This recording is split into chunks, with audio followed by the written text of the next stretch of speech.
Alhamdulillahi Rabbil Alamin.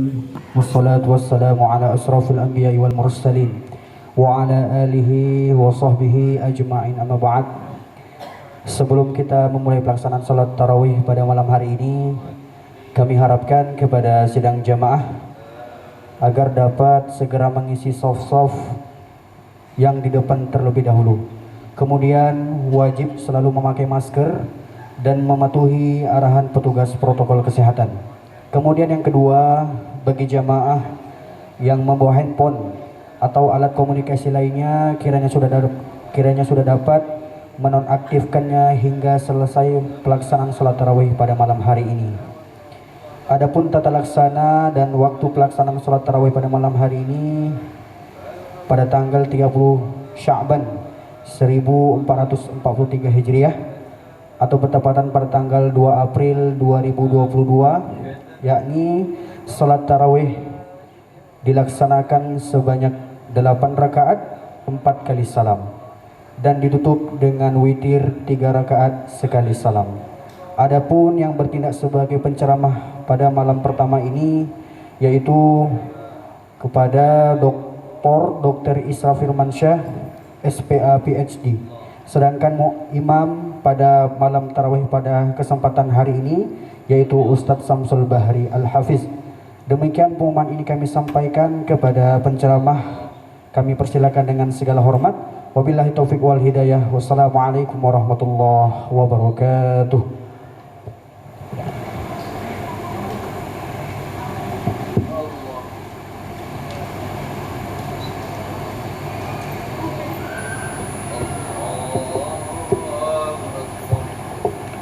Bismillahirrahmanirrahim. Assalamualaikum warahmatullahi wabarakatuh. Innal hamdalillahi nahmaduhu wa nasta'inuhu wa nastaghfiruh wa na'udzubillahi min syururi anfusina wa min sayyiati a'malina. May yahdihillahu fala mudhillalah wa may yudlil fala hadiyalah. Asyhadu an la ilaha illallah wahdahu la syarikalah wa asyhadu anna Muhammadan abduhu wa rasuluh. Ya ayyuhalladzina amanu taqullaha haqqa tuqatih wa la tamutunna illa wa antum muslimun. Ya ayyuhalladzina amanu taqullaha wa qulu qawlan sadida yuslih lakum a'malakum wa yaghfir lakum dzunubakum wa ma yuti'illahu wa rasulahu faqad faza fawzan 'azima. Amma ba'd. Syukur alhamdulillah, marilah kita sama-sama memanjatkan kehadirat Allah Subhanahu wa taala atas segala limpahan karunia dan rahmatnya yang telah diberikan kepada kita. Berkat rahmatnya, kenikmatan yang kita rasakan saat ini terasa semakin sempurna. Yang telah memberikan kesempatan, yang telah memberikan keringanan langkah sehingga kita dapat hadir melaksanakan salat Isya secara berjamaah di masjid yang mulia ini dan diikuti dengan salat tarawih berjamaah pada malam ini, yang telah memberikan kesehatan kepada kita, yang telah memberikan waktu, yang telah memberikan nikmat usia kepada kita, sehingga kita masih bersua dan bertemu kembali dengan bulan yang mulia ini.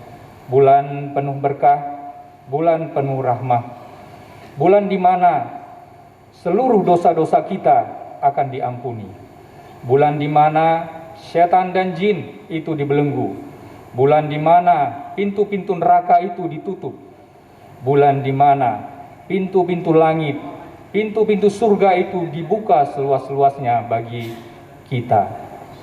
Hingga di penghujung Ramadan nanti kita senantiasa memohon dan berdoa kita akan kembali ke fitrah kita sebagai makhluk yang bersih dan suci, ibarat bayi yang baru dilahirkan, insyaallah. Allahumma salli wa sallim wa zid wa barik wa an'im ala abdika wa rasulika sayyidina wa maulana Muhammad wa ala alihi wa ashabihi ajma'in. Ya Allah, semoga salawat dan salam, berkat, dan nikmat senantiasa Engkau curahkan kepada junjungan kita Nabi besar Muhammad sallallahu alaihi wasallam, dan semoga salawat dan salam tersambung kepada keluarga beliau, yaitu pada istri, anak-anak beliau, dan seluruh sahabat beliau. Jamaah sidang salat Isya dan tarawih rahimakumullah. Ramadan datang hanya satu kali dalam setahun. Tentunya apabila kita mengetahui keistimewaan dan keutamaan dari bulan suci Ramadan ini, pasti kita akan berdoa, pasti kita akan memohon kepada Allah Subhanahu wa taala agar seluruh bulan dalam satu tahun ini adalah bulan Ramadan, mengingat keistimewaan dan keutamaannya. Tentunya di antara sekian banyak keutamaan dan keistimewaan bulan suci Ramadan, pada bulan ini diturunkannya Al-Quranul Karim sebagai petunjuk dan pedoman hidup bagi kita umat muslim di seluruh dunia. Dan pada bulan Ramadan ini pula kita diwajibkan berpuasa. Ibadah puasa tentunya suatu ibadah yang memerlukan perjuangan. Kenapa saya katakan perlu perjuangan? Karena segala sesuatu yang kita butuhkan, yang rutinitas kita lakukan sehari-hari, harus kita tinggalkan, harus kita batasi. Kita ambil contoh yang paling mudah adalah kita diwajibkan menahan lapar dan haus. Walaupun puasa itu bukan hanya sekedar menahan dahaga dan lapar, banyak yang lainnya. Tetapi kita ambil contoh yang mudah saja. Misalnya setiap hari di luar bulan puasa atau di bulan suci Ramadan, kita makan 3 kali sehari, Bapak dan Ibu semuanya, pagi, siang, malam, kemudian diselingi dengan cemilan antara waktu makan tersebut. Tetapi pada bulan suci ini, pada bulan Ramadan ini, semuanya harus kita tinggalkan. Hanya 2 waktu yang diizinkan, yaitu pada saat sahur dan pada saat berbuka. Mengingat ibadah puasa ini sangat spesial, anugerah dari Allah Subhanahu wa taala, maka Allah Subhanahu wa taala menjadikan momentum bulan Ramadan ini sebagai momentum yang paling indah yang tidak terdapat di bulan-bulan lainnya selain bulan suci Ramadan.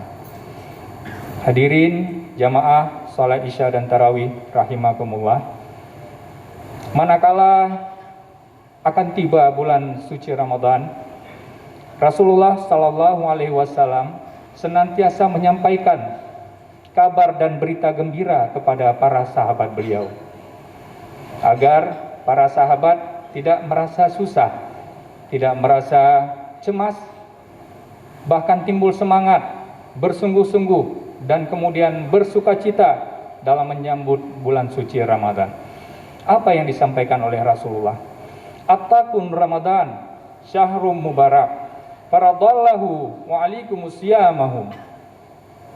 Wahai para sahabatku, telah datang bulan Ramadan, bulan yang penuh keberkahan, bulan di mana diwajibkan kita semuanya untuk berpuasa. Tuftahu fihi abwabus sama, bulan di mana pintu-pintu langit, pintu-pintu surga dibuka seluas-luasnya untuk kita.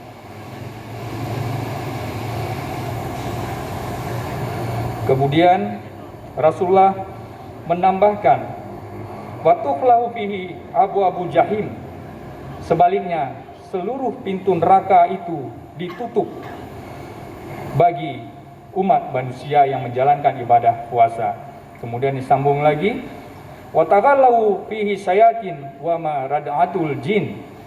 Pada bulan ini semua setan dan jin yang mengganggu manusia, yang menggoda kita semuanya, itu semuanya dibelenggu. Dan yang lebih dahsyatnya adalah pada bulan Ramadan ini, fihi lailatul khairum min alfi syahrin, ada satu malam yang lebih baik dari 1000 bulan. Insya Allah kita mohon, kita berdoa kepada Allah Subhanahu wa taala agar kita menjadi salah seorang yang mendapatkan rahmat itu, berjumpa dengan Lailatul Qadar. Jamaah rahimakumullah, pada malam ini saya akan sedikit mengulas tentang pengaruh puasa bagi kesehatan tubuh kita ditinjau dari sudut pandang seluler. Artinya dari sudut pandang kesehatan sel. Nah, mungkin agak spesifik judulnya Bapak dan Ibu jamaah semuanya. Kalau Bapak dan Ibu atau para hadirin jamaah sekalian pernah membaca dari media online atau melihat dari YouTube, ada satu teori tentang autopagi dan autolisis. Teori ini ditemukan oleh seorang ilmuwan Jepang, para jemaah sekalian. Kenapa saya menceritakan Jepang? Bukan saya menceritakan masalah Rasulullah.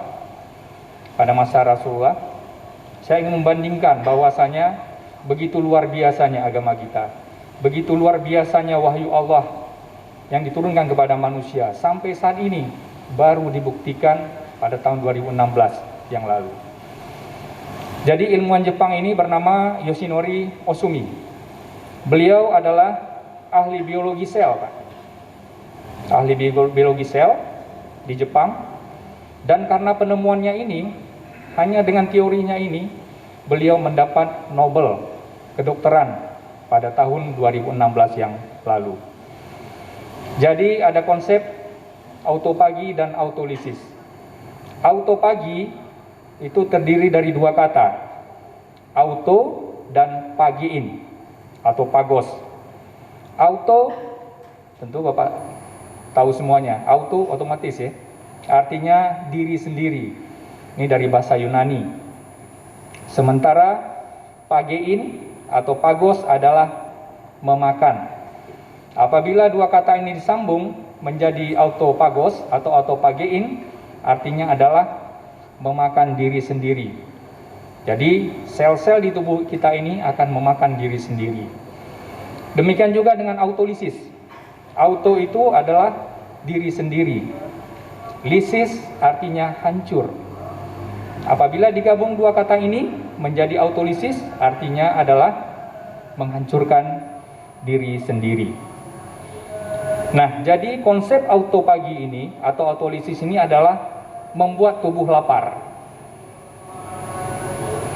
Ketika tubuh seorang lapar atau berpuasa, sel-sel di dalam tubuh orang tersebut juga ikut kelaparan, Pak.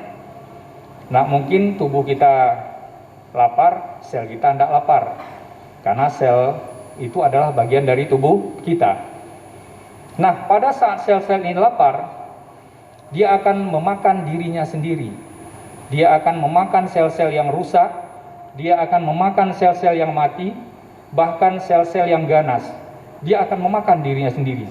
Dan kemudian akan menghancurkan sel-sel yang merugikan bagi tubuh dan kemudian mengeluarkannya dari tubuh. Dan ini penelitian, Pak, riset. Ya, bukan cilet-cilet, Pak. Riset, penelitian, bertahun-tahun Yoshinori ini melakukan penelitian tersebut. Jadi pada saat lapar, pada saat berpuasa, sel-sel tubuh ini akan melakukan makan dirinya sendiri, membunuh sel-sel yang lain, yang sel-sel rusak, sel-sel mati, dan kemudian menghancurkannya, dan kemudian membuangnya atau mengeluarkannya dari tubuh kita. Sehingga sel-sel yang tidak berguna ini tidak menjadi sampah dan tidak membahayakan tubuh kita.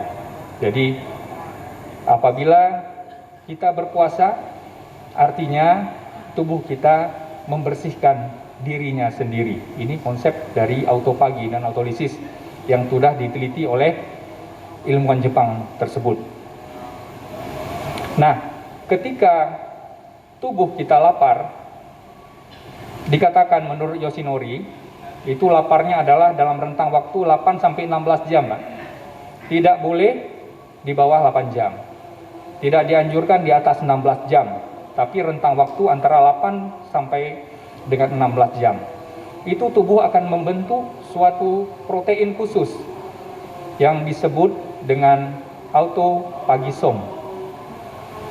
Autopagi som, artinya memakan diri sendiri yang terdapat di dalam sitoplasma atau cairan sel. Som itu adalah cairan sel yang seperti kita tahu ada kromosom, ya, sitosom dan lain sebagainya. Dan saya tidak mengetahui kok ada kata-kata som di situ. Sementara bahasa Arabnya saum adalah puasa. Ini mungkin perlu ada penelitian lebih lanjut nantinya. Ya. Dibentuklah protein khusus yaitu autofagisum yang akan membunuh semua sel-sel yang tidak berguna di tubuh kita. Nah, apabila puasa atau kelaparan itu terjadi 8 sampai dengan 16 jam. Nah, kalau kita bayangkan sistem pencernaan kita itu mulai bekerja mulai dari masuk makanan sampai metabolisme, ya, itu bekerjanya maksimal sekitar 6 atau 8 jam. Kita ambil contoh saja 8 jam. Artinya di luar bulan suci Ramadan, kalau hari-hari biasa kita makan 3 kali sehari ya Bapak ya, 3 kali sehari.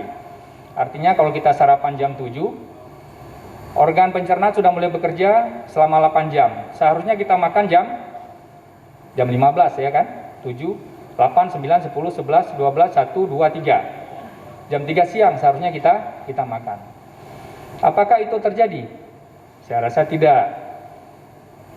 Jam 9 sudah mulai ngopi ya Pak ya. Jam 10 udah makan lagi cemilan, kue. Jam 11 sudah makan lagi. Nah, terkadang tidak sampai jam 3, jam 12 sudah makan siang lagi kita. Mampir di warung makan siang jam 12. Artinya tidak sampai 8 jam pencernaan itu sempat beristirahat. Kemudian dari jam 12, kalau kita makan jam 12 seharusnya 8 jam kemudian adalah di jam 8 malam. Tetapi jam 3 siang kita sudah mulai makan lagi, jam 4, bahkan makan sore ditambah lagi makan malam.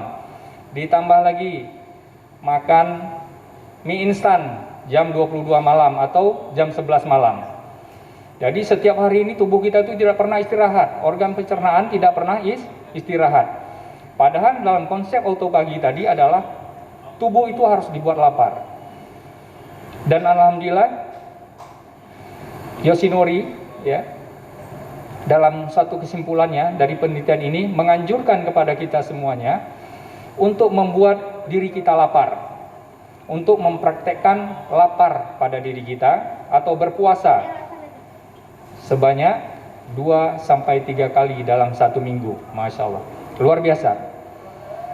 Sementara anjuran berpuasa ini baik itu puasa sunnah Senin Kamis 2 kali seminggu Pak.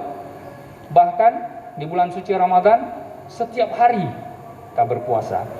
Jadi inilah bukti bahwasanya ilmu autopagi dan autolisis yang ditemukan oleh ilmuwan Jepang ini ternyata sudah ada sejak 14 abad yang lalu. Ya. Sangat luar biasa wahyu dan firman Allah yang mewajibkan kita berpuasa. Nah, bagaimana pada saat kita berpuasa? Pada saat kita berpuasa, kita makan sahur jam 4 pagi ya, kita anggap aja jam 4 pagi. Dan kemudian ya kita tidak melakukan apapun lagi, tidak mengkonsumsi makanan sampai dengan jam 19. Nah, semulai dari makan jam 4 pagi, kemudian tubuh akan bekerja. Sistem pencernaan kita mulai bekerja sampai dengan 8 jam, yaitu sampai dengan jam 12 siang.